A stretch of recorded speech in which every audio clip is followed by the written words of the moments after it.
Your future self is not waiting for better conditions. Your future self is waiting for you to stop acting like you need permission to become them. That is the part nobody wants to hear. You keep saying, when it happens, I'll move different. When the money comes, I'll be confident. When the relationship comes, I will stop chasing. When the opportunity comes, I'll become disciplined. When the proof comes, I'll believe. But be honest. What if the proof is waiting on your posture? What if the life you keep praying for is not rejecting you? What if it is watching your habits, your standards, your emotional addiction, your unfinished promises, and asking one question: can I trust you with me? Because some of you do not have a manifestation problem. You have an identity problem. You keep asking life for a new reality while still loyal to the old version of yourself that cannot hold it. Sometimes it looks like being almost ready, almost healed, almost consistent, almost serious, almost done with the person you keep returning to, almost finished grieving a version of yourself that is already costing you too much. That is the danger of almost. It feels close enough to comfort you, but far enough to keep you powerless. It gives you the emotional reward of progress without the identity death of actually changing. So you keep saying you want peace, but you keep feeding chaos. You say you want abundance, but you keep moving like lack is your home. You say you want love, but you keep choosing people who make your wounds feel familiar. You say you want freedom, but you keep obeying fear like it is God. And at some point, you have to stop calling that waiting. Sometimes your habits are rejecting the very thing your mouth keeps asking for. That is why this question is not cute. It is not a journal prompt you answer once so you can feel deep for 5 seconds. It is a blade. If I already had everything I desire, how would I move today? Not after the bank account changes. Not after the right person chooses me. Not after the fear disappears. Today, in this body, with this phone, these bills, this unfinished room, and these same temptations waiting for me. How would I move? Would I still give my first attention to everybody else's life? Would I still let one text message control the weather inside my chest? Will I still feed habits that makes my future impossible and call it just how I am? Would I still call myself confused when the truth is I'm scared to choose? That question exposes you. And it is supposed to, because acting from a wish fulfilled is not pretending.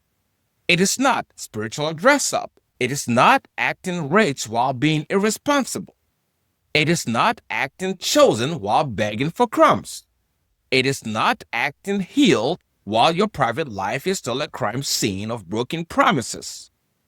That is performance. Wish fulfilled is not a costume. Wish fulfilled is congruent. It is when your behavior stops arguing with your prayer. It is when your calendar starts telling the same truth as your mouth. It is when your standards finally matches the life you keep asking for. It is when you stop letting the absence of the thing control the presence of you. Now that line is important. Stop letting the absence of the thing control the presence of you. You may not have the money yet, but you can stop moving like your mind is cheap. You may not have the relationship yet, but you can stop begging for love from people who only want access to your hunger. You may not have the opportunity yet, but you can stop living like your current chapter is a prison sentence. This is not about lying to reality. This is about refusing to let reality shrink your identity. And this is where most people split into. One part wants the new life. Another part protects the old identity. One part says, I am ready. Another part avoids the discipline. One part says, I want love. Another part mistakes anxiety for chemistry. So the deeper question is not only, what do I want? The deeper question is, what version of me is asking for it? Because the fearful version of you can ask for abundance and still choose lack. The wounded version of you can ask for love and still choose familiar pain. The undisciplined version can ask for success and so sabotage the structure required to hold it. This is why the work is not just getting the thing. The work is becoming the person who does not destroy the thing when it arrives. That is the part most people skip. They want the harvest, but they do not want to change what they keep planting. And this is where spirituality has to grow up. Because a lot of people use spiritual language to stay passive. They say, I am surrendering, when really they are avoiding. They say, I'm trusting the process, when really they are scared to take the next step. They say, what is meant for me will find me. Yes, but maybe it finds you moving, prepared, honest, and no longer entertaining the same patterns that kept pushing it away. Divine timing is real, but procrastination wearing a rope is still procrastination. Intuition is real, but fear with spiritual vocabulary is still fear. Surrender is real, but surrender does not mean abandoning your responsibility and calling it peace. Real alignment is cleaner than that. Real alignment touches your calendar, your conversations, your standards, your body, your money, your attention, and what you finally decide to stop carrying. Because your future is not shaped only by what you desire. It is shaped by what you keep practicing. If you keep practicing fear, fear becomes familiar. If you keep practicing avoidance, avoidance becomes your rhythm. If you keep practicing lack, lack becomes your lens. If you practice courage, courage becomes less dramatic. If you practice discipline, discipline becomes identity. If you practice peace, peace becomes less foreign to your body. And yes, your body may resist it at first, because if chaos has been your normal, calm can feel suspicious. If rejection has been your normal, healthy love can feel boring. Pain can become familiar, and the familiar can feel safer than freedom. So when you start operating from the fulfilled self, part of you may panic, part of you may say, who do you think you are? Stay small, stay hidden. Do not hate that part of you, but do not bow to it. You can honor the scared part without letting it lead your whole life. You can say, I know you're scared. I know you are trying to protect me. But we are not living from that place anymore. That is how the pattern changes. Not by shame, not by force, by choosing again until the new self stops feeling like a performance and start feeling like home. This is where the fulfilled state becomes powerful. Not because it makes you mystical, because it makes self-betrayal expensive. The old habits used to feel like comfort. Now it feels like theft. The old conversation used to feel like exciting. Now it feels like a leak in your spirit. The old excuse used to sound reasonable. Now it sounds like fear wearing a nice outfit. The old attachment used to feel like love. Now it feels like hunger calling itself destiny. That is the shift. You do not just become positive. You become harder to pull out of your own truth. Harder to distract. Harder to manipulate. Harder to impress with crumbs. Harder to drag back into rooms your soul already left. That is what wish fulfilled does when it is real. It does not make you float. It gives you spine. And no, this does not mean ignore reality. Pay the bill. Learn the skill. Heal the wound. Take the job if you need to. Have the hard conversation. Do the real work. But do it from authority, not desperation. There is a difference. Desperation says, if this does not happen, I am nothing. Authority says, even while it is becoming, I will not abandon who I am. Desperation chases, authority chooses. Desperation performs, authority practices. Desperation needs applause. Authority can build in silence. And silence is where your future tests you. Not when everyone is watching.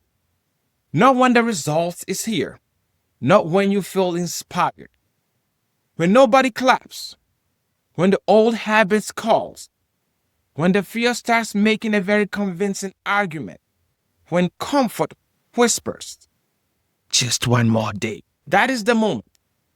That is where you either become the prayer or betrayed again. And listen, you will not get it perfect. Nobody does. You will slip. You will doubt. You will have days where the old patterns feel strong. That does not mean you failed. It means you're human. The point is not perfection. The point is return. Return to the state. Return to the truth. Return to the version of you that is no longer available for self-betrayal. So let us make this practical. After this video, do not go searching for another sign. Be the sign. Pick one move the fulfilled version of you would make today. 1. Not a full reinvention. One clean move. Make the call. Write the page. End the cycle. Tell the truth. Set the boundary. Clean the space. Do the workout. Build the offer. Apply for the thing. Stop checking on the person. Stop waiting for motivation. Stop calling fear wisdom. One move. Because the new life does not begin when everything changes. It begins when you stop letting the old story make your next decision. That is how self-trust comes back. Not by saying, I trust myself. By becoming someone who have proof for. Private proof, small proof, daily proof. The kind nobody sees, but your spirit records. Every time you keep one promise to yourself, you teach your body, I am safe with me. And when you become safe with yourself, your whole life starts reorganizing. You stop bleeding need into every room. You stop making every delay mean rejection. You stop making every closed door mean you are cursed. You stop making someone else's confusion into your identity. You get steady, and a steady person is dangerous. A steady person can build, love without begging, lose without becoming lost, and wait without becoming weak. That is fulfillment. Not having everything. Being someone who cannot be owned by the absence of anything. So sit with the question. Let it bother you. Let it expose the lie. Let it show you where you are still loyal to lack. If I already had everything I desire, how would I live my life today? Then do not just think about it. Move from it. Speak from it. Choose from it. Heal from it. Build from it. Rest from it. Love from it. Welcome to Enjoying Existence. Here, we are not here to fantasize our way out of life. We are here to remember, create, and experience it fully. So before this video ends, choose one move. Do not announce it. Do not perform it. Do not wait to feel ready. Move. Your desire is not just asking to be received. It is asking to recognize you when it arrives. So become recognizable to your future, to your truth, to the life that has been waiting for you to stop acting like fear is the final authority. Become the moment you stop waiting for proof. You become proof. And once you become proof, life has to meet someone new.